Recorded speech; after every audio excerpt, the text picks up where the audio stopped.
Quand j'étais plus jeune, j'étais extrêmement excité à l'idée d'aller au cinéma. C'était une sortie qu'on s'autorisait avec ma famille très rarement. Je suis allé voir surtout des énormes blockbusters français, comme Les Visiteurs, par exemple, des choses comme ça. J'étais d'un milieu culturel qui n'était pas très élevé. Voilà, on n'allait pas au cinéma, on n'allait pas au musée. Et aujourd'hui, j'avoue que la salle de cinéma est devenue un peu une source d'angoisse, parce que je trouve qu'avec les années, les gens sont de moins en moins civils. Ils parlent entre eux du film, ils téléphonent, ils allument leur téléphone, et j'ai toujours extrêmement peur de me retrouver à côté d'un groupe de gens qui vont être là. Il a dit quoi, le gars et tout. Donc en fait, aujourd'hui, le cinéma, la salle de cinéma est plutôt un truc que j'évite. Il y a de l'ironie et de la tendresse dans son crayon, qu'il raconte sa jeunesse complexe d'arabe du futur, ou les affres d'Esther dans son cahier. Le voici se penchant aujourd'hui sur le cas Lacoste, pas le crocodile, le comédien Vincent Lacoste, héros de son premier film Les Beaux Gosses, et qu'il raconte dans la BD Le Jeune Acteur. Le dessinateur-réalisateur revient ici sur sa cinéphilie précoce, de la barbarie de Conan au choc Antoine Doinel. Voici la carte blanche de Riyad Sattouf.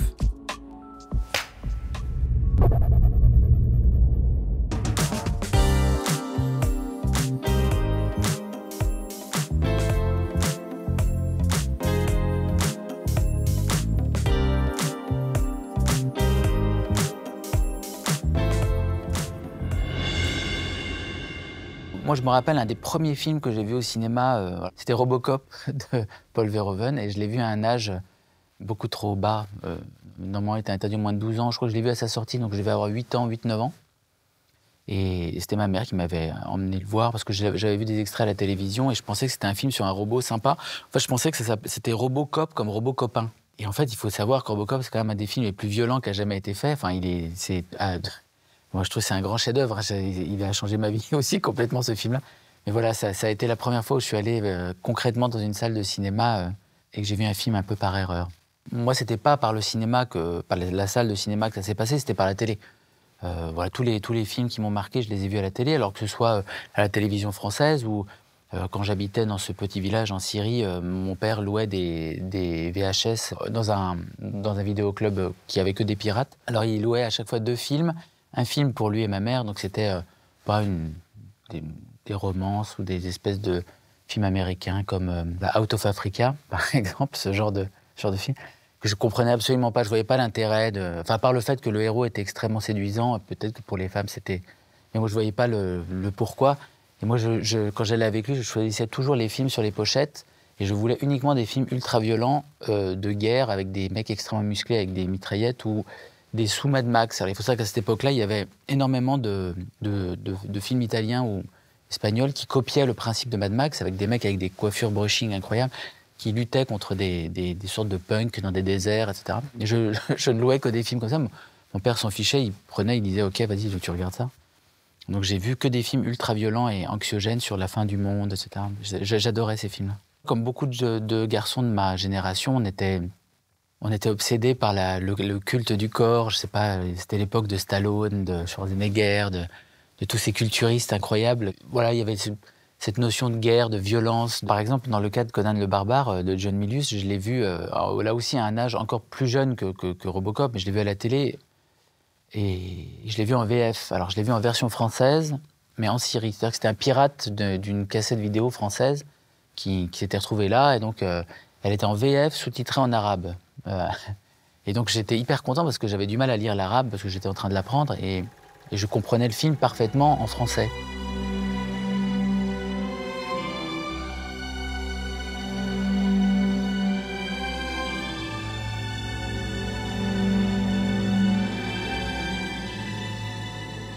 Après avoir envahi le village de Conan, Conan est tout seul avec sa mère, et là, le chef des barbares, il a tué tout le monde dans le village, mais on croit qu'il va la laisser partir. Là, c'est le jeune Conan. J'avais la même coiffure que lui quand j'étais jeune. Et là, regardez, hop, on croit qu'il la sauve. Il se détourne, il s'en va.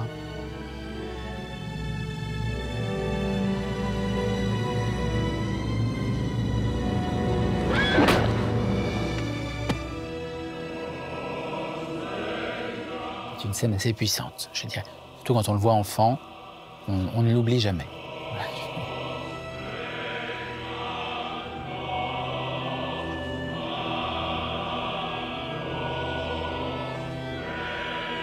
Ça me fait toujours un petit effet, personnellement. Un petit frisson comme ça.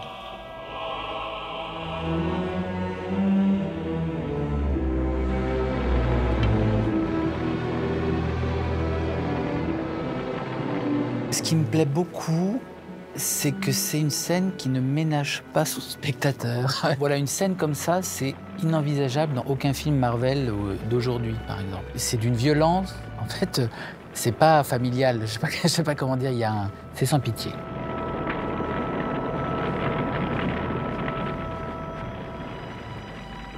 Et alors le doublage en français était génial. La voix off est magnifique. Je sais plus comment s'appelle l'acteur qui fait la voix du magicien, là, qui est le chroniqueur des exploits de Conan. Les cendres furent piétinées dans la terre, et le sang prit la couleur de la neige. Pourquoi était-il venu? Pour les armes d'acier ou pour tuer? On ne le sut jamais, car le chef chevaucha vers le sud, pendant que Killman allait vers le nord, avec les Vanir. Et en plus, alors quand on voit ces scènes, on se dit ça a dû être vraiment dur à tourner parce qu'ils ont tourné vraiment avec des enfants dans de la vraie neige. Et je pense, connaissant John Milius, qui était quand même pas le mec le plus doux de l'univers, à mon avis, il a dû bien brutaliser ses acteurs.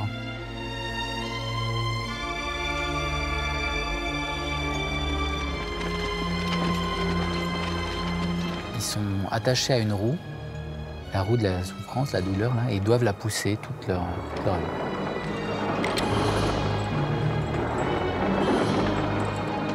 On qualifie d'ailleurs Conan de film de droite. C'est pas complètement faux, hein. Ça veut pas dire que c'est pas bien, attention. D'ailleurs, Conan commence par une citation de Nietzsche, « Ce qui ne me tue pas me rend plus fort ». Et donc voilà, le jeune Conan est attaché à une roue et il pousse une roue, on ne sait pas à quoi ça sert, et il les pousse. Toute sa jeunesse, il va pousser la roue.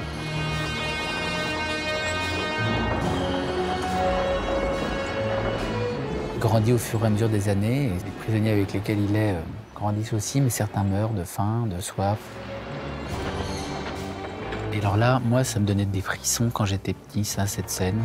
Après avoir passé toute sa jeunesse à pousser une roue, tous les autres prisonniers sont morts, et donc il tourne la roue tout seul. Une sorte de roue qui pèse, je sais pas moi, 20 tonnes.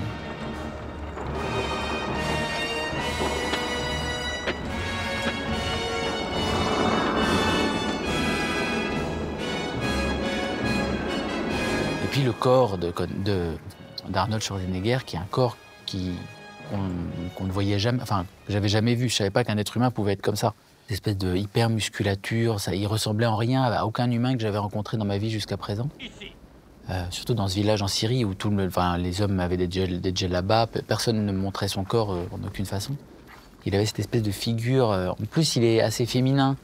C'est-à-dire, il est imberbe, il a des formes très, très rondes, etc. Et en même temps, des muscles complètement proéminents et des grands cheveux lisses. C'était vraiment une figure complètement surnaturelle. Moi, quand je lisais beaucoup de bandes dessinées, quand j'étais adolescent, je suis allé rapidement vers la bande dessinée un peu fantastique, de science-fiction, et en effet, j'ai découvert des auteurs comme Moebius, Dorier, etc., et Bilal, par exemple. Et c'est des auteurs, donc je suis devenu immédiatement fan d'eux, parce qu'ils étaient très puissants dans leur vision, enfin, c'est des légendes de la bande dessinée. Et chacun d'eux avait eu affaire avec le cinéma. Et c'était comme si le cinéma était une sorte de monde d'après. Enfin, je sais pas comment.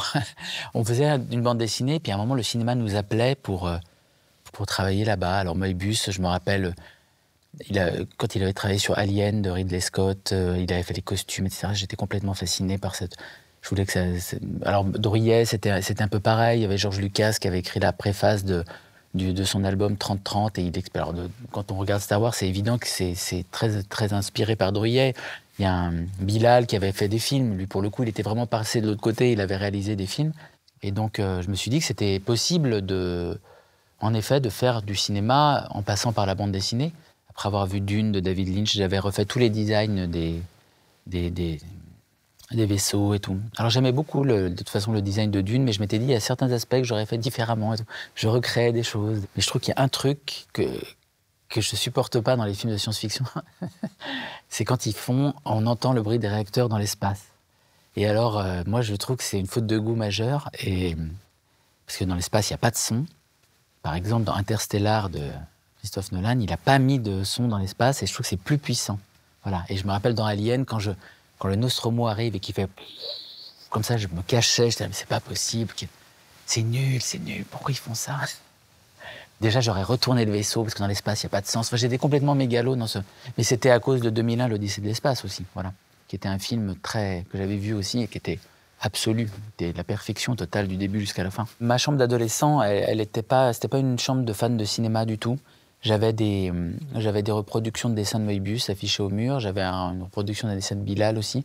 Puis j'avais des dessins de moi-même affichés au mur. Je dessinais moi-même des paysages... comme ça, un peu fantastique et tout. J'avais des photos de Cindy Crawford aussi, parce que j'étais assez obsédé par elle. Comme un psychopathe, je découpais sa tête et je la collais sur mon mur. J'ai trouvé que c'était la plus belle femme de tous les temps. Et le cinéma, entre guillemets, d'auteur ou est arrivé plutôt vers le lycée, au moment du lycée. Alors, je suis passé directement des films de science-fiction que j'adorais, au film d'auteur d'un seul coup, en fait, par rencontre du troisième type de Spielberg. Il y avait Michael Jordan et Spielberg quand j'étais enfant.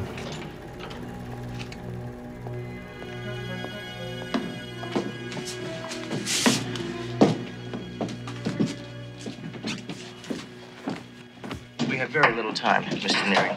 This is Mr. Lacombe. Hello. We need answers from you. They're honest, direct, and to the point. Where's Gillian? Est-ce que vous vous rendez compte du danger que vous courez, vous et votre ami? Do you realize the danger that you and your friend have risked? En venant ici, vous exposez au gaz toxique? In coming here, you've exposed yourself to toxic gas. Spielberg, pour les gens de ma génération, c'était une sorte de Zeus mythologique du cinéma parfait.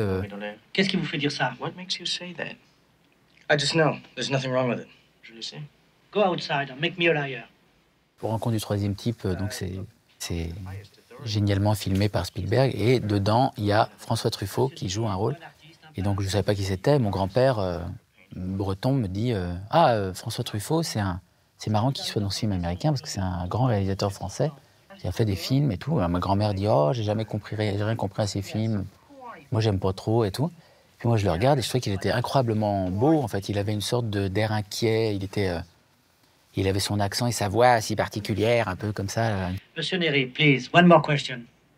N'avez-vous pas fait récemment une rencontre? Have you recently had a close encounter? Une rencontre plutôt inhabituelle? A close encounter with something very unusual. Who are you people? C'était aussi une forme d'hommage de Spielberg parce qu'il admirait Truffaut et la Nouvelle Vague, etc. Et donc c'était une manière pour lui aussi de rendre hommage à ce cinéma. Donc je me disais quelque chose qu'aime Spielberg, il va falloir que je regarde ce que c'est. Parce que ça doit être vraiment génial. Is that it? Is that all you're gonna ask me? Well, I got a couple of thousand goddamn questions, you know? I want to speak to someone in charge. I want to lodge a complaint. You have no right to make people crazy. You think I investigate every Walter Cronkite story there is? Huh? If this is just nerve gas, how come I know everything in such detail? I've never been here before. How come I know so much? What the hell is going on around here? Who the hell are you people? L'admiration que mon grand-père avait pour lui, mais il avait vu un de ses films il y a 20 ans, enfin c'était pas... Il n'allait jamais au cinéma non plus, a fait que j'ai retenu son nom, et des semaines plus tard, les 400 coups sont passés à la télé, et je l'ai regardé pour le coup, en me disant, tiens, c'est le film du gars qui a eu l'honneur de jouer dans Spielberg. Et en fait, voilà, je suis passé directement de tous ces films science-fiction, violents, machin, truc, à l'œuvre de Truffaut, aux 400 coups, la série des Douanelles. Et donc ma vie a complètement changé. Dans tout ce que je voulais faire en tant qu'auteur aussi a complètement changé.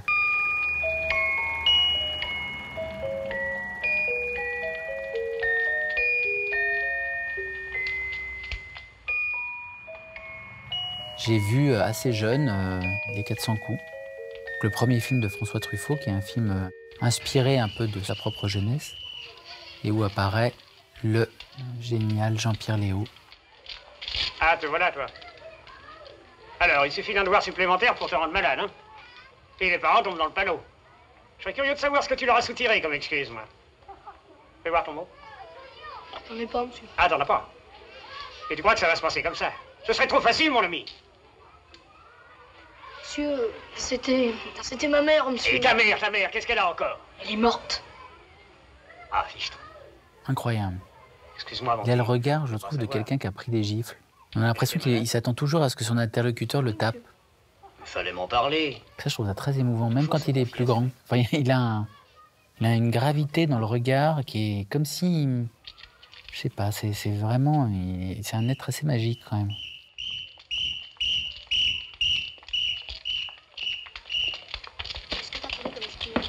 Asseyez-vous, mes enfants, asseyez-vous.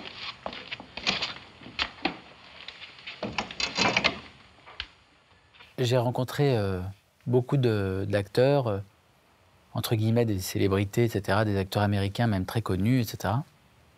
Et alors celui qui m'a fait le plus d'effet, je dois admettre, c'est Jean-Pierre Léaud.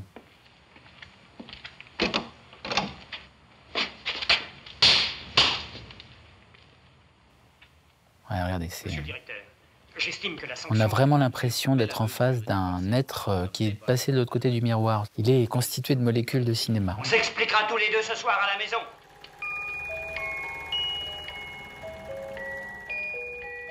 Le cinéma est arrivé quand même plutôt par hasard dans ma vie, parce que moi je suis auteur de bande dessinée et j'ai toujours été obsédé par la BD. Je me suis battu pendant des années pour trouver un éditeur. Bon, comme beaucoup d'auteurs, j'ai été refusé très souvent, etc. Et un jour, j'ai réussi à faire des albums, à rentrer dans ce monde de l'édition et à pouvoir publier. Et ces bandes dessinées-là ont attiré l'attention d'une productrice de cinéma qui s'appelait Anne-Dominique Toussaint et qui avait aimé mes bandes dessinées, qui avait aimé leur ton, etc. Et c'est elle qui m'a proposé d'écrire un scénario de film. Alors, j'avoue que j'avais déjà un ego un petit peu surdimensionné. Je lui ai dit, mais j'aimerais à la fois écrire le scénario, mais je voudrais aussi choisir les acteurs, j'aimerais bien choisir les décors, l'ambiance, la musique, le rythme, etc. Mais elle m'a dit, mais en fait, vous aimeriez le réaliser. Puis alors moi, j'avais jamais réalisé de film au Occident, puis en fait, mais je lui ai dit, bah oui, bien. Je me suis dit, je vais dire oui, puis je verrai plus tard comment on fait. J'essaierai de me débrouiller. Et j'ai recontacté un de mes anciens profs au Gobelin qui s'appelait Alain Monclin, qui était un chauffeur opérateur que j'aimais beaucoup, qui était un prof de mise en scène. Et j'ai repris des cours avec lui, en fait. Voilà. On a regardé des films et puis il m'expliquait comment les réalisateurs mettaient en scène. Par exemple, on avait regardé cette scène de Blade Runner au début où Rachel arrive vers Descartes et en fait, elle est très proche de lui. Mais comme il y a une courte focale, elle est très très loin et donc elle s'avance, elle met des heures à arriver. Et à un moment, juste après, on voit qu'ils sont juste côte à côte. Enfin, d'utiliser la caméra pour symboliser les distances entre les personnages, mais psychologiques. Voilà, on avait regardé des trucs d'Orson Welles aussi quand il parle de le grand classique avec le traîneau. Vous savez, quand il dit il est en train de mourir et puis il dit Rosebud, la première scène du film. Par la fenêtre, on voit des petits enfants jouer avec un traîneau. Et on sait qu'à la fin du film que Rosebud, c'est son traîneau. Et le spectateur va inconsciemment garder dans sa tête, sans l'avoir vu, cette histoire de traîneau qui passe dans le fond. Et ça renforce cette recherche de ce qu'est Rosebud. Enfin voilà, c'est ce type d'analyse de la mise en scène que j'ai refait avec lui pour savoir comment rendre une scène plus puissante, quoi. Et donc, quand est arrivé le moment où on m'a proposé d'écrire un film et de faire un film, j'ai tout de suite eu envie déjà de faire un film avec des jeunes. Et je me suis dit, je vais trouver mon Antoine Doinel, moi aussi, et mon Jean-Pierre Léaud. Il faut que je trouve un petit acteur incroyable que je vais suivre.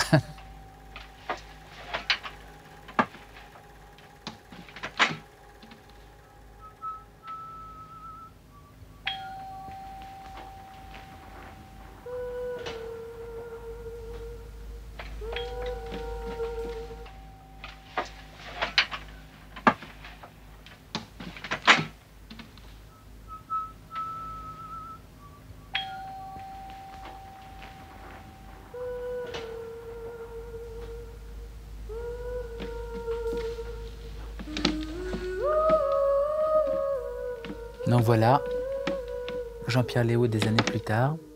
Et alors, le drame et la gravité qu'il pouvait y avoir dans les 400 coups a un petit peu disparu. Et là, on est plus sur quelque chose d'amusant et en même temps... Voilà, ce personnage, c'est quand même un Personnage mythique de la culture humaine, quand même. Une espèce de tête incroyable. Regardez ses yeux, ils sont vraiment incroyables.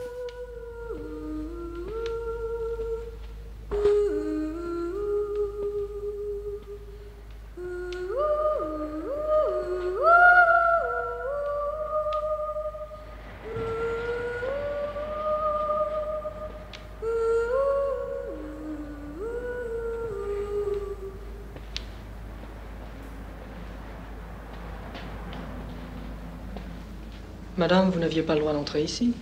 Le magasin est fermé. Si toutes les clientes faisaient comme vous... Non, mais si toutes les clientes faisaient comme moi, toutes les clientes s'appelleraient Fabienne Tabar. Je suis la femme du patron. Oh, excusez-moi, je suis vraiment confus, je suis désolé. Non, mais c'est pas grave du tout. Vous faites votre travail, c'est vous le nouveau. Oui, c'est moi, oui. Antoine, c'est ça? À cette époque, c'est ce que j'ai raconté dans l'Arabe du futur, etc., et un petit peu dans Le Jeune acteur aussi, mais à l'âge où j'ai vu Les 400 coups, j'étais dans une période de ma vie familiale où on avait beaucoup de problèmes familiaux. Voilà, c'était très compliqué. Et donc, je me posais beaucoup de questions sur mon futur. Je me disais, est-ce que j'allais continuer à vivre en France? Qu'est-ce que j'allais devenir, en fait? Et donc, dans Les 400 coups, il y a cette notion vraiment incroyablement dramatique de l'enfant qui est envoyé en prison, c'est-à-dire séparé de sa famille.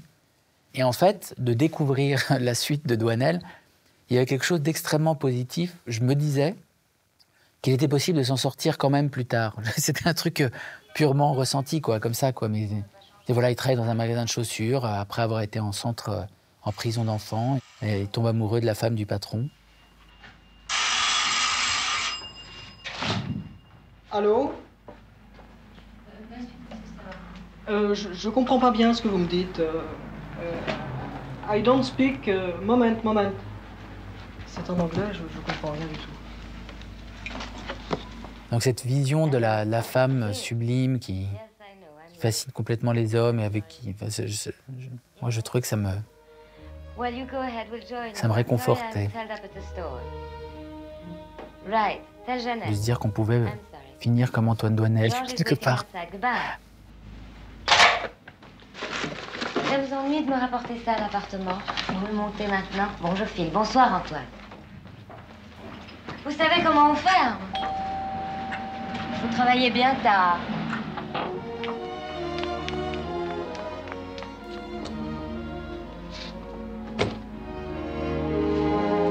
On peut penser des fois qu'il joue pas bien, par exemple. Moi, ça m'est souvent arrivé que des gens me disent ça, etc. Alors qu'en fait, il joue juste différemment de pourquoi lui, ce serait pas bien et que les autres, ce serait considéré comme valide, alors que c'est sans doute lui qui a raison. Moi, je crois que c'est lui qui a raison. Elle a une voix enchanteresse et parle l'anglais avec une pureté admirable. Donnez-moi son signalement. C'est une femme superbe. Avec un air très vague et très doux. Le nez est un peu relevé, mais droit et spirituel. Sa taille? Ah là, la taille est lancée. Non, je vous demande combien elle mesure. Oh... 1m66 sans talons. La forme du visage? C'est un ovale très pur. Enfin, un ovale un peu triangulaire, mais le teint est lumineux et comme éclairé de l'intérieur. Écoutez, Antoine, ce qu'on vous demande, c'est un rapport, pas une déclaration d'amour. Bonne nuit. J'adore. Je vais me dessiner en train de regarder sur l'écran mon petit Douanel à moi. Et on a fait un grand casting sauvage, etc. Parce que je voulais retrouver un petit Jean-Pierre Léaud aussi brillant, etc. Mais en fait, j'ai eu beaucoup de soucis pour le faire parce que il n'y en a pas tant que ça des Jean-Pierre Léaud. Et il n'y en a même pas du tout. Et donc, j'ai trouvé plein d'acteurs qui étaient super, mais je n'arrivais pas à trouver mon premier rôle. Finalement, j'ai choisi un jeune garçon anonyme qui n'avait jamais eu envie de faire du cinéma, qui n'avait jamais même pensé. Il avait participé au casting un peu parce que ses copains l'avaient fait. Et qui voulait lui aussi pouvoir frimer à l'école et dire qu'il avait passé les essais. C'était ce jeune de 14 ans, il s'appelait Vincent Lacoste. Et donc il était je le trouvais très drôle, mais il était très timide et bougon. Enfin, c'était pas un acteur du tout, mais il était très...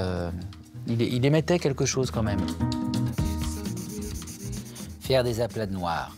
Voilà une activité qui prend beaucoup de temps lorsqu'on est auteur de bande dessinée. Ça fait beaucoup de bruit, ça use de l'encre. Mais c'est important.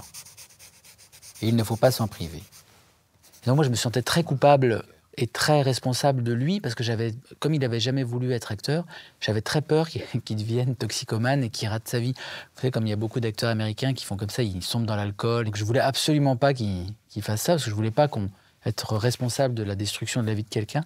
Et donc je l'ai vraiment embêté tout du long de son enfance jusqu'au bac, à ce qu'il fasse l'école. Alors ses parents étaient très présents aussi, c'était des gens très gentils aussi, mais il était hors de question qu'il n'ait pas son brevet. J'avais pris un prof sur les beaux gosses qui le suivaient toute la journée, ça le déprimait, et lui il voulait s'éclater, boire de l'alcool, et non, il était obligé de réviser ses cours, donc il a eu son brevet. Ensuite, au lycée, je lui disais que s'il n'avait pas son bac, je ne le prendrais pas pour faire un autre film. Et donc, pendant que les acteurs faisaient la fête, lui, il faisait des cours, il faisait la SVT, maths, dans son truc. Il a fini par avoir son bac. Et une fois qu'il a eu son bac, c'était bon, il faisait ce qu'il voulait. S'il voulait être acteur à temps plein, il était hors de question qu'il n'ait pas suivi le cursus normal de la vie d'un jeune Français. C'était pas possible.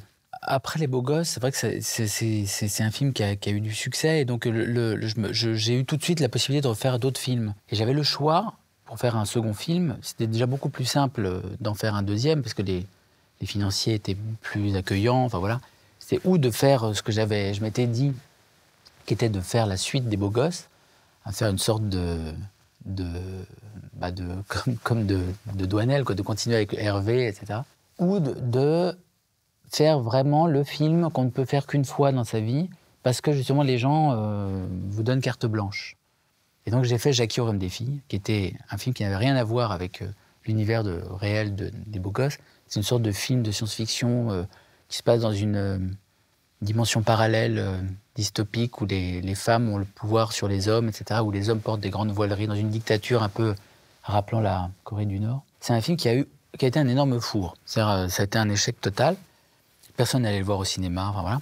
Et donc, suite à ça, en fait, j'ai été un peu... je suis descendu du train du cinéma avec ma petite valise, et le cinéma a continué. Vincent, il a continué. Après, il a tourné dans Hippocrate, qui a été un immense succès, etc. Donc moi, je me suis retrouvé... mon téléphone ne sonnait plus, voilà, j'avais beaucoup moins d'amis qu'avant. Et donc, ça a été un excellent moment pour se remettre à la bande dessinée, justement. C'est ce qui a fait que je me suis attelé à l'Arabe du futur, parce que j'avais beaucoup de temps devant moi. Le cinéma, c'est ça. Ça m'a appris vraiment que ce que j'aimais, c'était la bande dessinée, quoi. J'adore être seul à ma table à dessin et faire mes livres et choisir faire les dessins, le scénario, la couleur, choisir le papier à l'échelle imprimeur. Voilà, c'est ce qui me plaît, en fait.